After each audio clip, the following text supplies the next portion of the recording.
está discutiendo en el Senado una iniciativa para volver a la Guardia Nacional parte de la estructura militar de nuestro país. Esto implica ciertos cambios importantes, a pesar de que ya la Secretaría de la Defensa ha estado a cargo durante años de la Guardia Nacional. Para tratar de entender este tema de la militarización, si es militarización, si no es militarización, yo quiero agradecer la presencia de Víctor Hernández. Víctor Hernández es maestro en temas de seguridad del King's College de Londres, parte de la Universidad de Londres, además académico en otras instituciones de México y del extranjero.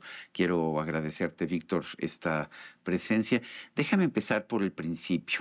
¿Se está militarizando de manera definitiva la Guardia Nacional? Sabemos que estuvo la Guardia Nacional, que estaba adscrita a la Secretaría de Seguridad Ciudadana, pero en realidad operativamente la mandaba un militar y además se coordinaba directamente con la Secretaría de la Defensa.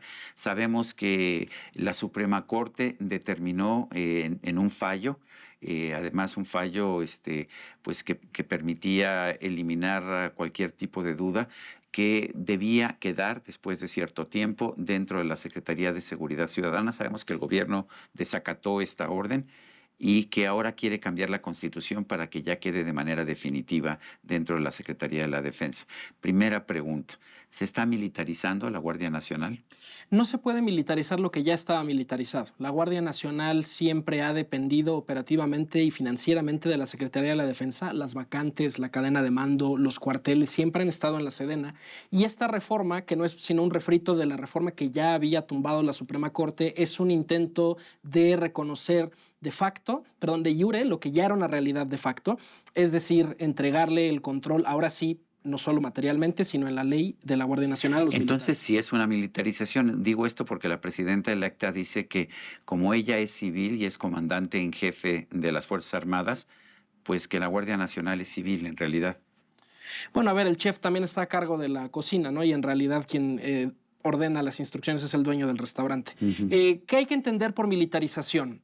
Es la claudicación de un ámbito de autoridad civil a las Fuerzas Armadas, en este caso la seguridad pública, como muchos otros, la construcción de obra pública, el control sanitario, y en ese sentido, en realidad la presidenta lo único que está es heredando la estructura militar de la Guardia Nacional. De hecho, su propio nombramiento de su secretario de la Defensa es una continuación, es la persona que designa el general Luis Crescencio Sandoval, y pues ya no se puede militarizar más porque ya es el ejército. Siempre han sido los soldados los que se cambian de uniforme del verde al blanco para fingir que son policías, pero esa es una extensión del ejército mexicano. Ahora, veo que la Guardia Nacional la comparamos mucho con la predecesora, la Policía Federal, que nos dice el presidente que se corrompió y que por eso había que hacer algo diferente. Pero, a ver, yo veo que la Policía Federal tenía 37,000 elementos, la Guardia Nacional tiene casi 140,000, 137,000 si no mal recuerdo, pero en el presupuesto se dice que va a llegar a 140,000 en este 2024. Veo también que, pues, que la Policía Federal tenía 3,000 y tantos miles de pesos, 3,000 millones de pesos, un poquito más al año, y que la Guardia Nacional para este año tiene más de 70,000 millones de pesos. Con ese tipo de recursos y ese número de elementos, debería tener un impacto muy fuerte en materia de seguridad, debería haber reducido los índices de inseguridad o atacado al crimen organizado. ¿Cuáles han sido los resultados? La Guardia Nacional no tiene ni siquiera 100,000 elementos, probablemente no tiene ni siquiera 20,000 elementos. A pesar de lo que dice el propio, Claro, el propio comandante. es completamente propaganda, porque lo que hicieron fue tomar marinos y soldados, cambiarles de uniforme, repintar la patrulla y contar al elemento doble, como integrante de Sedena y integrante de la Guardia Nacional o de la SEMAR o de lo que corresponda. El reclutamiento real de la Guardia Nacional, por las cifras del propio gobierno, es de más o menos 3 batallones al año, que no cubre el personal que da baja, el personal que se retira, el personal que tiene algún accidente, y en ese sentido la Guardia Nacional no existe. La Guardia Nacional es una ficción de la imaginación, es el ejército disfrazado de policía y no tiene ese reclutamiento porque no lo ha tenido ni el ejército. El ejército no ha reclutado esos números en los últimos 20 años. Ahora, lo que veo también es que cuando veo las cifras de detenciones, las detenciones de la Guardia Nacional son muy inferiores a las detenciones que pregona la Secretaría de la Defensa cuando el general Luis Crescencio Sandoval se presenta en las mañaneras. ¿Está funcionando esta Guardia Nacional aunque sea hecha con soldados y con marinos prestados? No está funcionando en los homicidios porque el presidente López Obrador entrega el sexenio más violento de la historia moderna de México, con 200,000 homicidios. No funciona en los secuestros, que de acuerdo con la encuesta nacional de victimización incrementaron 20% en la última edición. No está funcionando en las extorsiones ni en la seguridad de las carreteras, que es lo que la gente constantemente clama auxilio, sobre todo los pequeños negocios y quienes trabajan como transportistas en las carreteras. Y en ese sentido, no hay un solo indicador que nos diga que la Guardia Nacional está funcionando. Y el problema no solo es quién hace las tareas, sino cómo las hace. De acuerdo con el Censo Federal de Seguridad Pública, 9 de cada 10 puestas a disposición de la Guardia Nacional es de objetos del delito, Ujú. no de O sea, por personas. robos. Por ejemplo, una pistola, una Ujú. pipa de huachicol. ¿Eso qué significa? Que el ejército cabildeó 3 décadas para tener atribuciones de investigación, poder Mm. hacer labores de detective, y ahora que las tiene, no las ejerce, no está realizando detenciones. Cualquier policía estatal presenta más detenidos año con año que la Guardia Nacional. Entonces no hay ningún indicador de que esté funcionando. Lo que sí veo es que detienen a muchos inmigrantes, dicen que los rescatan, pero pues lo que yo veo es que llegan, los detienen y después se deportan. ¿Esta debería ser la función de una Guardia Nacional, detener inmigrantes? No debería de serlo, y en su momento, cuando trabajé en el Consejo de Seguridad Nacional, fue una de mis grandes objeciones. Se dice en la Agenda Nacional de Riesgos, la migración es una amenaza a la seguridad nacional. Pero los migrantes no representan por sí mismos una amenaza. Lo que representa una amenaza es la reacción de otros países, en específico Como Estados Estados Unidos, a Unidos. esa migración. En su máximo, en este sexenio, se destinaron 40,000 elementos de la Guardia Nacional a perseguir a migrantes. 40,000 cuando Sinaloa está incendiado, cuando en Zacatecas asesinaron casi el 10% de la policía estatal, cuando Guanajuato no se ha pacificado ni de cerca después de la detención del Marro, y luego encima tenemos despliegues irracionales como el del metro en la Ciudad de México. Esos miles de agentes no tienen nada que hacer, el despliegue operativo no responde a los focos de Si inseguridad. no mal recuerdo, en el metro de la Ciudad de México a una señora se le cayeron unas aspas de lavadora, la acusaron de terrorismo, finalmente tuvieron que, como era humilde, y no podían por ningún lado comprobarle terrorismo, tuvieron que retirar los cargos, pero sí dejaron a la Guardia Nacional un buen rato, ¿verdad?, patrullando las estaciones del metro. Además, un personal que no se entiende de dónde salía.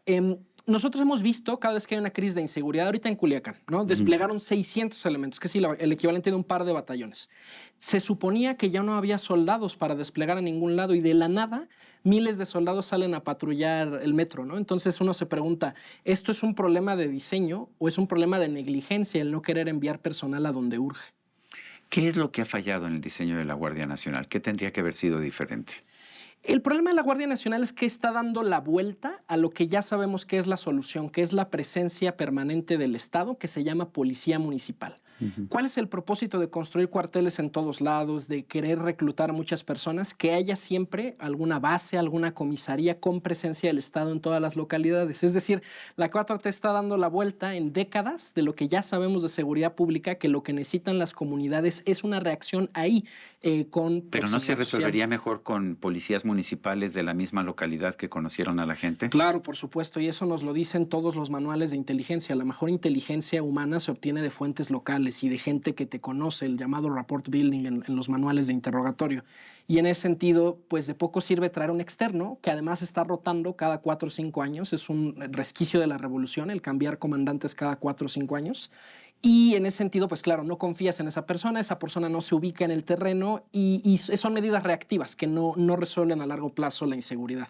Nos dicen que la Guardia Nacional en Estados Unidos, la Guardia Civil en España y la Gendarmería francesa son también cuerpos de policías nacionales o federales militarizados o militares, y que esto pues nos dice que este es el camino, que la Guardia Nacional debe ser militarizada. La Guardia Nacional de México no se parece en nada ni a los Carabinieri de Italia, ni a los Carabineros de Chile, ni a las Gendarmerías en Francia, ni a la Guardia Nacional en los Estados Unidos, porque esos son cuerpos dedicados a la seguridad pública. En Estados Unidos, sobre todo, tienen un rol antimotines, las Ujú. guardias nacionales, y aquí es directamente el ejército. Es decir, hoy a nivel federal ya no existe policía civil. El ejército, en teoría, podría detenerte para ponerte una multa de tránsito. Se sustituyó plenamente a la autoridad civil, que era la promesa que no iba a ocurrir cuando se saca al ejército a las calles. Es temporal, no es sustitución, es cooperación temporal.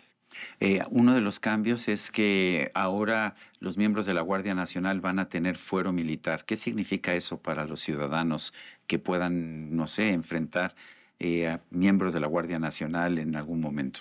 Significa impunidad porque los tribunales militares tienen por comandante al secretario de la Defensa.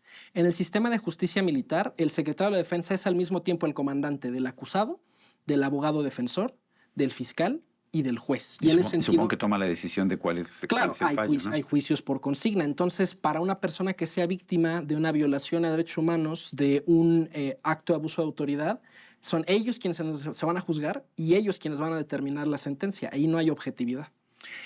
Si le preguntamos a la gente dice, yo prefiero la Guardia Nacional que a los policías locales.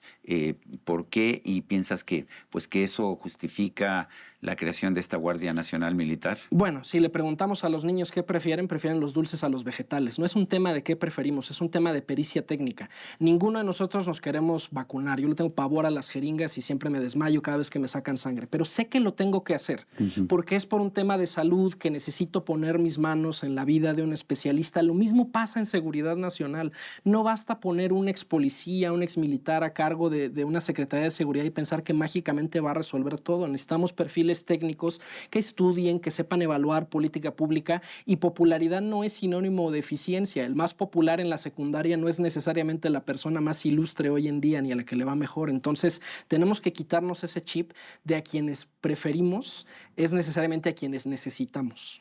¿Por qué hemos visto mejoras significativas en seguridad en estados como Coahuila o en la Ciudad de México? ¿Y por qué un estado como Yucatán pues, se ha mantenido con un alto nivel de seguridad durante muchísimo tiempo? A ver, lo de la Ciudad de México es una trampa estadística, porque 1 de cada 2 homicidios en los últimos registros, bueno, muertes violentas en México, en la Ciudad de México, aparecen como muertes de causa no determinada. No sabemos si fue un accidente, un suicidio, un homicidio. Podría ser deliberado, como dicen algunos académicos, podría ser un tema de falta de información forense. ¿Quién maneja esa información? Las fiscalías tienen que hacer las autopsias, ellos manejan a las policías de investigación, entonces podría ser deliberado o un accidente. Yucatán, híjole, yo le auguro un futuro lúgubre a Yucatán porque la guerra contra el narco está migrando hacia el sur. Ahorita Chiapas es el que está incendiado. Yucatán había sido un oasis de paz con una tasa de homicidios como de 3 homicidios por cada 100,000 habitantes. Con este patrón geográfico que se incendió primero el centro, Zacatecas, después el sur, yo no le auguro que le queden muchos años a Yucatán de presumir este oasis de paz. ¿Hay soluciones al problema de la inseguridad de México? Sí hay soluciones, pero ninguna es de corto plazo. No basta comprar nuevas patrullas, cambiar uniformes, cambiarle nombre a una corporación. Son soluciones que requieren décadas, como por ejemplo el cambio que ha quedado pendiente de otorgarle facultades de investigación a las policías, porque la reforma de la Guardia Nacional le da facultades, pero a los militares. La construcción de policías municipales que están abandonadas presupuestalmente y tener ese pie en el terreno desde el suelo local.